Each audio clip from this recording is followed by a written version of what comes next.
Hey, what's going on? You know who it is. You know what it is. All right, you guys, peep gang. This your boy Town Biz. One must tell the truth when it pertains to certain fighters, and one must tell the truth when it comes to analyzing fighters. And just breaking down what you saw as a media member and a person that covers the sport.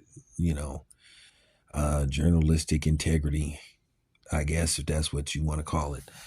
And, we all know as journalists, there is favoritism towards certain people. You have to be honest. Of course, journalists show certain favoritism towards people that they are, you know, inclined with or have a close relationship with. You know, it, I mean, it is what it is. It's just human error, you know, human emotion, whatever you want to call it. So, with that being said, as you guys know, I have interviewed Richard Torres Jr. several times on my channel, and he's a good kid. He's a good young man.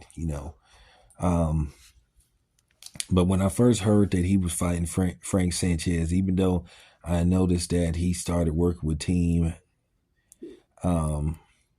Crawford or Bomac and Coach Sal, the switch off from the previous trainer doesn't automatically guarantee success the first time out. It could be sometimes it could be a really quick process, or sometimes it could be a slow burn. In case you guys don't know, Richard Torres Jr. was brutally knocked out by Frank Sanchez. When I first heard about this fight, I was like, damn, is Richard ready for a fight like this? Is he ready for a fighter, the stature of Frank Sanchez? And I just was thinking to myself, I don't know about this. But, I didn't want to sit up there and be a pessimist. But you kind of knew that he wasn't ready for a fight of this magnitude. And basically, the worst possible results happened, in which he was brutally knocked out. And like I said before, I like Richard Torres Jr. He's always giving me interviews whenever I requested it. Real good dude. But, I felt bad seeing that happen to him. But he knows what he signed up for. He's in the hurt business. And, I see a few people making memes of him and making him a thumbnail and all that kind of stuff. But, that comes with the territory. It's unfortunate, but I'm going to, show him some grace. I'm not going to put that picture up. I will leave that for other people. But like I said, that's unfortunate. And when you suffer a brutal knockout like that, it kind of makes you want to question yourself. Where do you go from here?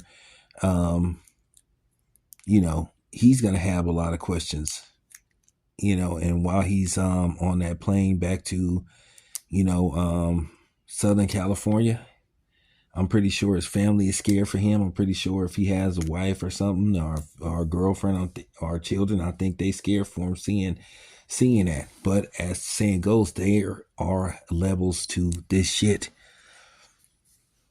And, Richard wasn't ready for a fighter thus far the level of Frank Sanchez.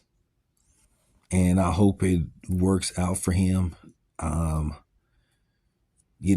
only advice I can give him is to consider a move to cruiserweight. And I know people are going to say he's at heavyweight. You have to understand, like I said, him being 6'3" or 6'2.5", 225 pounds, he's considered a small, which is amazing now. He's considered a small heavyweight because now you have these 6'10", 6'9", 6'7", heavyweights. So you have to ask yourself, what's the next plan? What is next for him? Only time will tell. Because sometimes when you suffer knockouts like that, you really begin to question yourself. But once again, I wish him the best, and I hope he makes a speedy recovery. Anyway, it's your boy Tam. Come on.